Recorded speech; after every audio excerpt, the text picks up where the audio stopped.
ঘুষ জালিয়াতির অভিযোগে ভারতের অন্যতম শীর্ষ ধনী গৌতম আদানির বিরুদ্ধে যুক্তরাষ্ট্রে গ্রেফতারি পরোয়ানা জারি করা হয়েছে।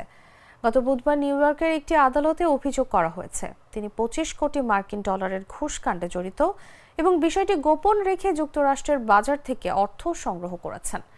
বার্তা সংস্থা রয়টার্সের প্রতিবেদনে বলা হয়, গৌতম আদানি ছাড়াও 7 জনকে অভিযুক্ত করা হয়েছে। তাদের মধ্যে আছেন গৌতম আদানির ভাইয়ের ছেলে সাগর আদানি, আদানি গ্রিন এনার্জির সাবেক সিইও ভিনেত এস জৈন। গৌতম আদানি ও সাগর আদানির বিরুদ্ধে গ্রেফতারি পরোয়ানা জারি করেছে মার্কিন প্রশাসন। এ বিষয়ে প্রতিক্রিয়া জানতে তাৎক্ষণিকভাবে গৌতম আদানির আইনজীবীর সঙ্গে যোগাযোগ করা সম্ভব হয়নি। অন্যদিকে সাগর আদানির আইনজীবী এ বিষয়ে কোনো মন্তব্য করতে চাননি। বিভিন্ন সংবাদ মাধ্যমের খবরে নিশ্চিত করা হয়েছে যে যুক্তরাষ্ট্রে গৌতম আদানি এবং তার ভাইয়ের ছেলে সাগর আদানির বিরুদ্ধে গ্রেফতারি পরোয়ানা জারি করা হয়েছে।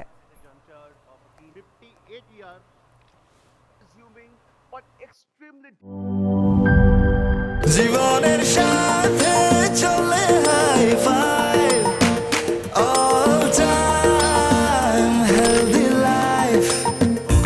নিশ্চিন্তে খান স্বাস্থ্যকর অল টাইম পান। All time healthy life.